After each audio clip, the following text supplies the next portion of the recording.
बेबाक, वही तेवर वही अंदाज, आपके मुद्दे बेबाकी से उठाएंगे। सत्ता का दूसरा कार्यकाल और सवाल अभी विपक्ष से। सवाल तो उससे होगा जिसके हाथ में ताकत हो, जिसके हाथ में पुलिस हो, संस्थाएं हो और मीडिया जिसके सामने नतमस्तक हो। सवाल तो उससे होगा ना। हम लेकर आए खबरों का एक ऐसा शो जिसमें सवाल होंगे सीधे, बेलाग और बेबाक उनसे जो सवालों से बचते हैं, जिनके हाथ में ताकत है। आपका बेबाक सीजन 2 में मैं अभिसार शर्मा और आज सीजन 2 के इस धमाकेदार एपिसोड में मैं आपके सामने दो मुद्दे लेकर आया हूं। मुद्दा नंबर 1 दिसंबर को हैदराबाद सिविक इलेक्शंस यानी स्थानीय निकाय के चुनावों में वोट डाले गए। भारतीय जनता पार्टी ने अपने तमाम दिग्गजों को मैदान में उतार दिया और निशाने पर था यह शख्स यानी कि असदुद्दीन ओवैसी। ओवैसी के बहाने किस तरह से भारतीय जनता पार्टी माहौल को हिंदू मुस्लिम करना चाहती थी और इसकी गूंज राष्ट्रीय स्तर पर करवाना चाहती है, मैं आपको बतलाने वाला हूं तमाम फैक्ट्स के साथ। और कल बनारस में प्रधानमंत्री नरेंद्र मोदी ने देव दीपावली मनाई। जी हां, हमने देखा किस तरह से वो नदी के विहंगम नजारे का लुत्फ उठा रहे थे। विज क्राफ्ट किस तरह से लेजर शो कर रहा था। प्रधानमंत्री ने आधे घंटे का भाषण जरूर दिया मगर उसमें किसान के मुद्दे को संबोधित नहीं किया, उसके एक भी मुद्दे को सलीके से संबोधित नहीं किया और वो मैं आपको बतलाने वाला हूं। मगर सबसे पहले हैदराबाद सिविक इलेक्शंस। जी हां, वोटिंग खत्म हो चुकी है मगर यहां मुद्दा यह पूछा जाना चाहिए कि आखिर भारतीय जनता पार्टी क्यों पूरे दमखम के साथ मैदान में उतरी। क्या निशाने पर यह शख्स यानी ओवैसी थे और उसके जरिए वो क्या हासिल करना चाहती थी, यह मैं आपको आगे बताऊंगा। मगर सबसे पहले मैं भारतीय जनता पार्टी के तमाम नेताओं की बात करना चाहूंगा, उनके दावों की बात करना चाहूंगा और उन दावों की पड़ताल होगी। सबसे पहले बात करेंगे गृह मंत्री अमित शाह की। अमित शाह साहब ने कहा कि हम हैदराबाद को आईटी हब बना देंगे यानी कि सूचना प्रौद्योगिकी का केंद्र। तो अमित जी, हैदराबाद तो पहले से ही आईटी हब था, अब इसके अलावा आप क्या बनाना चाहते हैं? क्योंकि दिक्कत क्या है अमित जी, इससे पहले भारतीय जनता पार्टी ने जो भी दावे किए स्मार्ट सिटी के, आईटी हब के, वो तमाम बिखर गए। मसलन साल 2013 को गुजरात के मुख्यमंत्री ने क्या वादा किया था देश की जनता को, गुजरात की जनता को? ढोलेरा। जी हां, ढोलेरा का ढोल पीटा गया था। यह कहा गया था कि ढोलेरा शंघाई से भी बड़ा बन जाएगा, दिल्ली से भी बड़ा बन जाएगा। याद है आपको प्रधानमंत्री का वो बयान? भूल गए हैं तो फिर से सुनिए। ये हमारा जो नया धौलेरा बनेगा उसकी साइज दिल्ली से डबल है। ये हमारा जो धौलेरा बनेगा, आज जो सांगाई है उस सांगाई से 6 गुना ज्यादा बड़ा हमारा वो धौलेरा बनने वाला है। और आज भी ढोलेरा को रफ्तार बहुत धीमी चल रही है।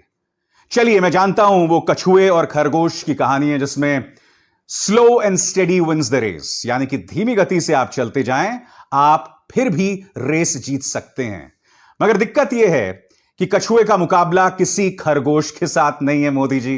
ढोलेरा का सपना अभी 2013 में ही अटका हुआ है। शंघाई और मुंबई तो बहुत दूर की बात है, अहमदाबाद तक नहीं पहुंचा है ढोलेरा। अब बात करते हैं इस दूसरे दावे की। 100 स्मार्ट सिटीज, ये दावे किए गए थे 2014 में। प्रिंट की इस रिपोर्ट को देखिए, ये 2019 की रिपोर्ट है। यह दावा किया गया है कि 5 साल में स्मार्ट सिटीज बनाने की बात तो दूर, उसको लेकर 30% फंड्स भी जारी नहीं किए गए हैं। और आप उन तमाम शहरों पर नजर दौड़ाएं जिन्हें स्मार्ट सिटी बनाने का वादा किया गया था। स्मार्ट सिटी तो दूर की बात है दोस्तों, वहां क्या हालात है मैं आपको बता दूं, आप सब जानते हैं। और असली मुद्दों पर फोकस करना है सरकार को नहीं आता। न्यूयॉर्क टाइम्स की रिपोर्ट देखिए दोस्तों। क्या आप जानते हैं न्यूयॉर्क टाइम्स की रिपोर्ट क्या कहती है?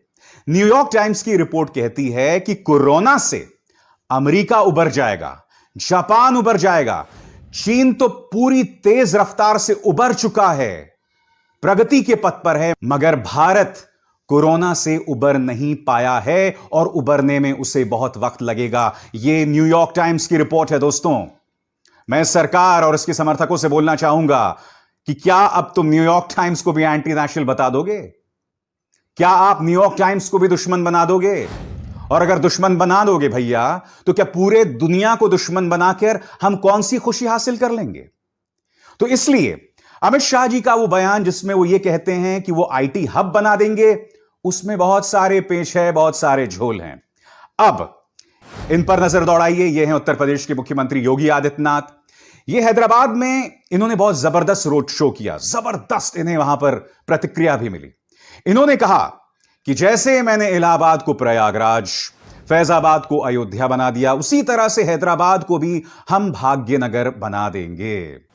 योगी जी, आपको समझना चाहिए कि सिर्फ नाम बदलने से किसी का भाग्य नहीं बदल जाता, क्योंकि उत्तर प्रदेश को आपने रामराज्य बनाने का वादा किया था, और जिस दिन आप यह दावा कर रहे थे कि हैदराबाद को हम भाग्यनगर बना देंगे अगर हम जीत गए, तो उसी दिन एक पत्रकार और उसके साथी को जिंदा जला दिया गया था। इस खबर के मुताबिक हाथरस की गुड़िया का कथित गैंगरेप और उसकी हत्या को लेकर आपके सरकार का जो रवैया था शर्मनाक था, और आपको एक्सपोज किसी और ने नहीं, मेरे जैसे पत्रकारों ने नहीं, बल्कि इलाहाबाद हाईकोर्ट ने किया था।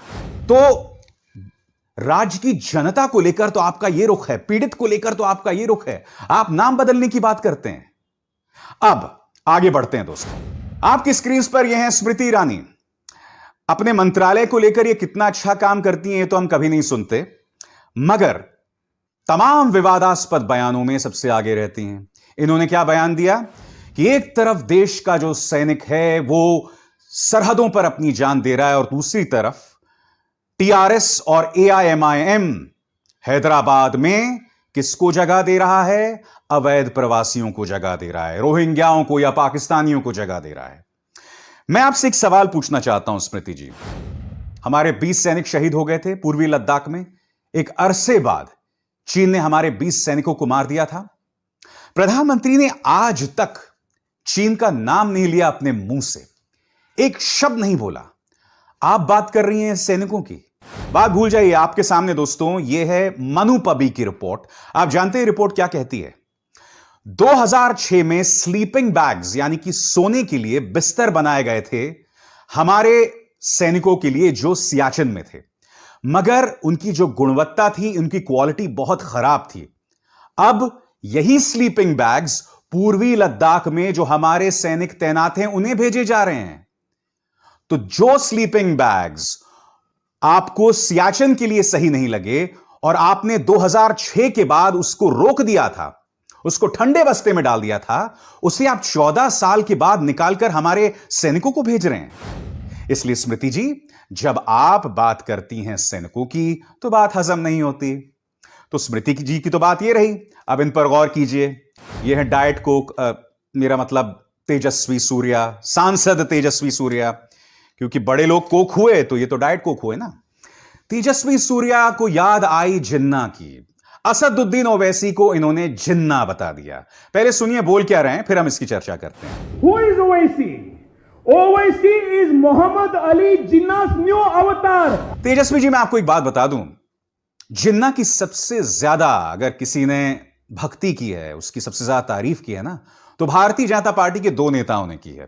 सबसे पहले मैं आपको बता दूं कि माननीय लालकृष्ण आडवाणी, पूर्व डेप्यूटी प्राइम मिनिस्टर, गृह मंत्री, वो गए थे पाकिस्तान और वहां पर उन्होंने जिन्ना की तारीफों के एक तरह से पुल बांध दिए थे। बात यहां नहीं रुकी। आपकी स्क्रीन पर Jaswant Singh, former finance minister, former defence minister, Jaswant Singh ji ने बाकायदा जिन्ना के ऊपर एक पूरी किताब लिख डाली थी। और मैं कहता हूं इसमें कोई गलत बात नहीं है, क्योंकि देखिए आपकी विचारधारा से अगर कोई नहीं मिलता तो आप उसकी तारीफ कर सकते हैं, आप उसकी व्याख्या कर सकते हैं, मगर यह भारतीय जनता पार्टी की सोच है कि जो भी आपसे इत्तेफाक नहीं रखता आप उसे एंटी नेशनल बता देते हैं, उसे जिन्ना बता देते हैं। और बात यहां नहीं रुकती, इन पर गौर कीजिए। ये आपके सांसद हैं, तेलंगाना यूनिट के हेड भी हैं, बंदी संजय। इन्होंने ओल्ड हैदराबाद में सर्जिकल स्ट्राइक की बात कर डाली। ना आपको हमारे सैनिकों की परवाह है, आपने सर्जिकल स्ट्राइक को लेकर मजाक बना दिया है। आप ओल्ड हैदराबाद में सर्जिकल स्ट्राइक की बात कर रहे हैं, यह कह रहे हैं कि वहां जो रोहिंग्या बसे हैं, पाकिस्तानी बसे हैं, उन्हें खदेड़ने के लिए। क्या आपको शर्म नहीं आती सांसद महोदय इस तरह का बयान देने से कि आप सर्जिकल स्ट्राइक कर देंगे? देखिए दिक्कत क्या है मैं आपको बताता हूं। हैदराबाद सिविक इलेक्शंस में भारतीय जनता पार्टी की जो पिच है उसका जो दावा है उसमें सबसे बड़ी समस्या क्या है? हैदराबाद की जो खूबसूरती है ना कि वो एक तरफ आईटी हब है, बेशक अमित जी उसे फिर से आईटी हब बनाना चाहते हैं। एक तरफ वो आईटी हब है और दूसरी तरफ ओल्ड हैदराबाद, यानी कि पुराना हैदराबाद और आईटी हब। आईटी हब में काम करने वाला आईटी प्रोफेशनल अक्सर ओल्ड हैदराबाद में जाके बिरयानी खाता है। और ये जो पुराना हैदराबाद और नया हैदराबाद है ना, इन दोनों में सामंजस्य है, तालमेल है, कोई विरोधाभास नहीं है। मगर इन तमाम बयानों को देखो जो मैंने अभी अभी आपको सुनाए हैं, हर बयान में कहीं ना कहीं माहौल में बंटवारा पैदा करना, सांप्रदायिकरण उसका करना। ओवैसी के जरिए जो टारगेट कर रहे हैं माहौल को हिंदू मुस्लिम करना है। आपको क्या लगता है भारतीय जनता पार्टी ने अगर वाकई ओवैसी को चुनौती दे डाली, ओवैसी को कमजोर कर डाला, तो किस आधार पर होगा? कोई विकास के एजेंडे के चलते नहीं होगा। उस विरोधाभासी, उस विघटनकारी एजेंडे के चलते होगा जो उन्होंने हैदराबाद सिविक इलेक्शंस में दिखाया, जिसका मुजाहिरा उन्होंने उस वक्त किया। क्या आप इन बातों से मुंह मोड़ सकते हैं? अब आप सोच रहे हैं कि ओवैसी पर ही निशाना क्यों? इसके लिए आपको कुछ चीजों पर गौर करना पड़ेगा और बहुत ध्यान से सुनिएगा। सबसे पहले कहीं ना कहीं भारतीय जनता पार्टी चाहती है कि ओवैसी मुस्लिम सियासत के केंद्र में रहें। क्यों? क्योंकि अगर ओवैसी हरा देते हैं, यानी कि वो तमाम 44 सीटें जीत जाते हैं और बीजेपी उनसे कोई सीट नहीं छीन पाती, तो ओवैसी के जरिए एक संवाद पैदा किया जाएगा कि देखिए एक इकलौता ओवैसी था और उसके मुकाबले में पूरी भारतीय जनता पार्टी की मिनिस्ट्री, पूरे उनके मंत्री और नेता थे और उसने खदेड़ दिया। इससे ओवैसी का कद पूरे देश में बढ़ेगा। बिहार में 5 सीटें जीत ही चुके हैं और कई जानकार मानते हैं कि ओवैसी ने 5 सीटें तो जीती, मगर महागठबंधन को कम से कम 10 सीटों का नुकसान कर दिया होगा। तो कहीं ना कहीं पूरी मुस्लिम सियासत का केंद्र बनाना ओवैसी को, और इसका नुकसान राष्ट्रीय दलों को होगा, क्योंकि ओवैसी जहां जहां पहुंचेंगे, जैसे अगर वो पश्चिम बंगाल में पहुंच गए और ममता बनर्जी के साथ उनका गठबंधन नहीं हुआ, और आप जानते हैं कि पश्चिम बंगाल में बहुत बड़ी तादाद में मुस्लिम वोटर्स मौजूद हैं, इसका नुकसान ममता बनर्जी को होगा। फिर अगर यह तजुर्बा कामयाब रहा तो देश भर में ओवैसी को मुस्लिम चेहरा बनाया जाएगा और उसके जरिए हिंदू मुस्लिम वोट्स की खेती होगी। मगर एक बात मैं स्पष्ट कर दूं, क्या इसके जरिए मैं यह कह रहा हूं कि ओवैसी को कोई हक नहीं है चुनाव लड़ने का? पूरा हक है। आज मैं महागठबंधन से सवाल पूछना चाहता हूं, कांग्रेस से सवाल पूछना चाहता हूं। सीमांचल के मुसलमान को पता था कि ओवैसी सरकार नहीं बना रहे हैं, बावजूद उसके उसने उन्हें 5 सीटों पर जितवाया। आप जानते हैं इसका क्या मतलब है? मुद्दा नंबर 1, इसका मतलब यह हुआ कि मुसलमान सिर्फ बीजेपी को हराने के लिए वोट नहीं देता, वो अपनी बुद्धि का इस्तेमाल कर रहा है। मुद्दा नंबर 2, इससे पता चलता है कि आप मुसलमानों की आकांक्षाओं पर खरे नहीं उतरे हैं। वो एक विकल्प को तलाश रहा है जो बिहार के जरिए साबित हो रहा है। इसलिए ओवैसी को पूरी आजादी है हर जगह चुनाव लड़ने की। मगर मुद्दा यहां पर यह है कि ओवैसी के जरिए उनसे जिन्ना जोड़कर या उनके भाई अकबरुद्दीन को जोड़कर बार बार भारतीय जनता पार्टी एक हवा खड़ा करता है, और यही वजह है कि उन्होंने हैदराबाद सिविक इलेक्शंस में पूरा दम खम लगा दिया। तो यह बात तो हुई हैदराबाद सिविक इलेक्शंस की। अब हम बात करने जा रहे हैं प्रधानमंत्री की देव दीपावली। दोस्तों, इस विहंगम नजारे को देखिए। प्रधानमंत्री नरेंद्र मोदी बनारस के तट पर हैं और यहां पर इस लेजर शो को देख रहे हैं, जिसे बताया जाता है कि विजक्राफ्ट ने जो है उसका पूरा आयोजन किया था। मगर अगर आप इसी नजारे को किसानों की समस्याओं से जोड़ के देखें तो इसके मायने बदल जाते हैं। एक तरफ प्रधानमंत्री इस नजारे का लुत्फ उठा रहे हैं, मगर दूसरी तरफ बुजुर्ग किसान को पुलिस लाठियों से भांजती है, उस पर अश्रु गैस के गोले छोड़ती है, उस पर इस कपकपाती ठंड में वाटर कैनन्स के जरिए हमला करती है। कल प्रधानमंत्री ने कम से कम इस मुद्दे को आधे घंटे में संबोधित किया। आप जानते हैं, मैं बहुत हताश हुआ हूं प्रधानमंत्री के भाषण से। एक एक करके मैं आपको बताऊंगा, और मैं आपको यह भी बताऊंगा अपने 5 या 6 सवालों के जरिए कि किस तरह से प्रधानमंत्री ने मुद्दों को संबोधित तक नहीं किया। सबसे पहले उनका यह बयान सुनिए। इस बयान के जरिए प्रधानमंत्री कहीं ना कहीं यह साबित करने की कोशिश कर रहे हैं कि किसान की अपनी अकल ही नहीं होती, वो या तो किसी पार्टी का पिछलग्गू बन जाएगा या पिट्ठू बन जाएगा। सुनिए पहले वो कह क्या रहे हैं और फिर मैं इसकी चर्चा करता हूं। अपप्रचार किया जाता है कि भाई फैसला तो ठीक है, लेकिन पता नहीं इससे आगे चलकर क्या क्या होगा। और फिर कहते हैं ऐसा होगा जो अभी हुआ ही नहीं है, जो कभी होगा ही नहीं, उसको लेकर समाज में भ्रम फैलाया जाता है। प्रधानमंत्री, मैं आपसे सवाल पूछना चाहता हूं, क्या आप किसान को मूर्ख समझते हैं? क्या आप उसे नासमझ समझते हैं? क्या आप उसे सिर्फ एक पार्टी विशेष के साथ जोड़ के देख रहे हैं? वो जो हजारों में किसान दिल्ली की तरफ चलकर आ रहा है, क्या सिर्फ वो कांग्रेसी है? क्योंकि यह ना भूलें कि अकाली दल भी आपसे खुश नहीं है। राजस्थान में हनुमान बेनीवाल जो हैं, वो आपके अपने सहयोगी हैं, वो तक आपसे खुश नहीं है। वो तमाम लोग आपसे सवाल कर रहे हैं और फिर भी आप किसानों की इस तरह से तौहीन कर रहे हैं। किसान लगातार कई मुद्दे उठा रहा है और आपने एक भी मुद्दे को संबोधित नहीं किया। कल जो आपने भाषण दिया, मैंने बहुत ध्यान से सुना। सबसे पहला मुद्दा जो आपको संबोधित करना चाहिए था, आप निजी मंडियां यानी कि प्राइवेट मंडियों को बढ़ावा दे रहे हैं। मगर सवाल नंबर 1, आखिर प्रधानमंत्री न्यूनतम समर्थन मूल्य पर लिखित में आश्वासन क्यों नहीं देते? क्यों नहीं देते आप लिखित में आश्वासन? उल्टा कल आपने यह कहा कि एमएसपी को लेकर छलावा किया जा रहा है, यानी कि न्यूनतम समर्थन मूल्य को लेकर छलावा किया जा रहा है और किसानों को बहुत ज्यादा उससे फायदा नहीं हुआ है। प्रधानमंत्री की यह बात सुनिए, फिर मैं आगे बढ़ाता हूं चर्चा। एमएसपी तो घोषित होता था, लेकिन एमएसपी पर खरीद बहुत कम की जाती थी। घोषणाएं होती थी, खरीद नहीं होती थी। सालों तक एमएसपी को लेकर छल किया गया। यानी कि आप मुद्दे को संबोधित ही नहीं करना चाह रहे हैं। आपको किसने रोका है प्रधानमंत्री ये कहने से कि हम लिखित में आश्वासन देते हैं कि न्यूनतम समर्थन मूल्य को नहीं छेड़ा जाएगा निजी मंडियों में? दूसरा सवाल, अड़तिया यानी बिचौलिया पर एक समान सोच क्यों? यह असमंजस क्यों? आप बिचौलियों को एक बहुत ही खराब शब्द मान रहे हैं, मगर अगर आप हरियाणा और पंजाब का रुख करें तो यही बिचौलिया किसान की मदद भी करता है। बिचौलिया शब्द डिफेंस मिनिस्ट्री में गड़बड़ हो सकता है, गाली हो सकती है, कॉमर्स मिनिस्ट्री में गाली हो सकती है, मगर पंजाब और हरियाणा जैसे राज्यों में बिचौलिया को लेकर कोई आपत्ति नहीं है किसान को।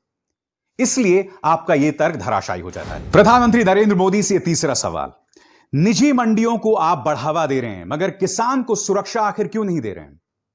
दिक्कत क्या है? प्रधानमंत्री ने यह कहा कि हम किसानों को कई कानूनी विकल्प देने वाले हैं। क्या कहा, पहले आप ये सुनिए। नए विकल्प देने से ही हमारे कृषि क्षेत्र का कायाकल्प हो सकता है। सरकार की तरफ से प्रकल्प, किसान के लिए विकल्प, और दोनों साथ साथ चले तभी देश का कायाकल्प होता है। मगर आप जानते किसान की क्या मांग है? किसान यह कह रहा है कि निजी मंडी के अंदर अगर उसका कोई विवाद व्यापारियों के साथ हुआ तो उसके पास अदालत जाने का विकल्प नहीं है। वो अदालत नहीं जा सकता। वो कहां जाएगा? एसडीएम के पास जाएगा। एसडीएम जो है अपनी एक समिति बना देगी। समिति में कौन लोग बैठेंगे? उस सरकार के समर्थक।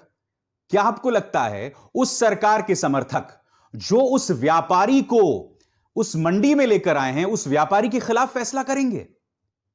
तो मैं आपसे पूछना चाहता हूं प्रधानमंत्री कि निजी मंडियों के अंदर जो किसान को असुरक्षा है उसको लेकर आप कोई बयान क्यों नहीं दे रहे हैं, उसे संबोधित क्यों नहीं कर रहे हैं?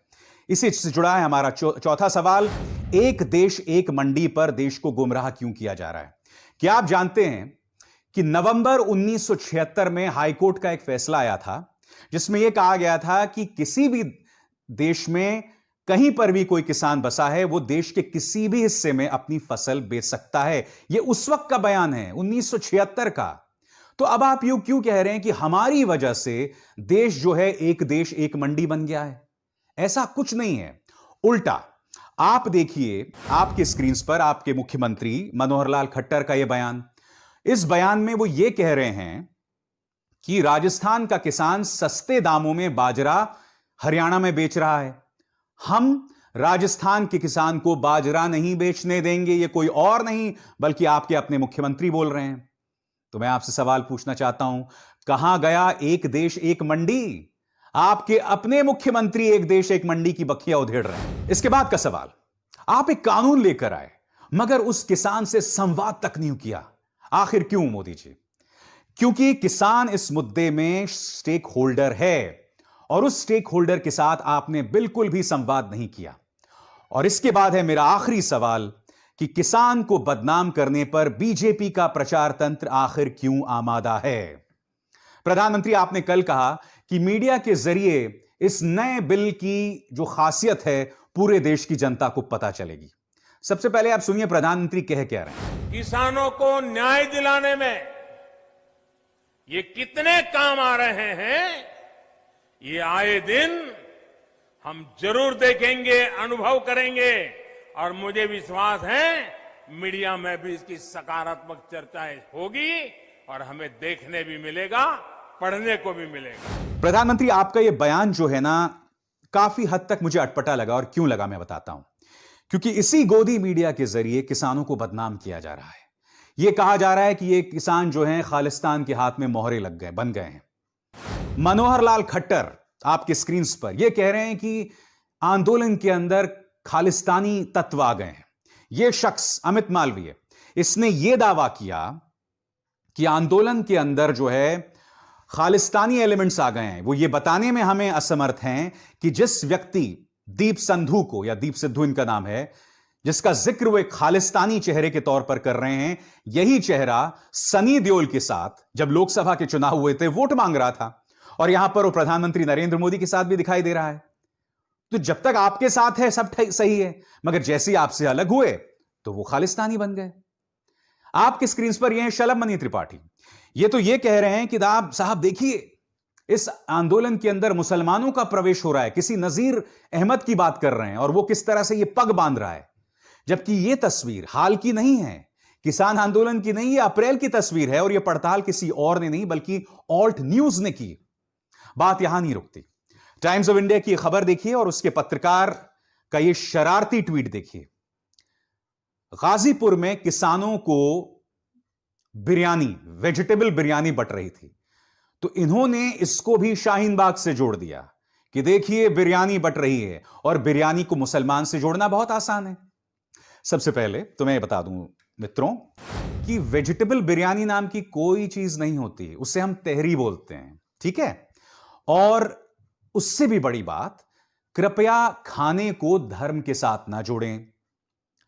जितनी बिरयानी मुसलमान खाता है उससे कई ज्यादा हिंदू खाते हैं। तो कृपया इस जो ओछी सोच से बचें और इस मुद्दे से अपना ध्यान हटाएं।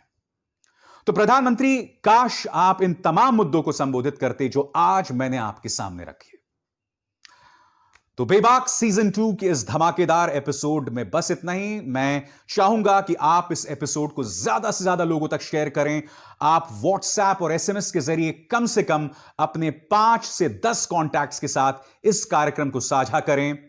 बेबाक में मैं फिर लौटूंगा।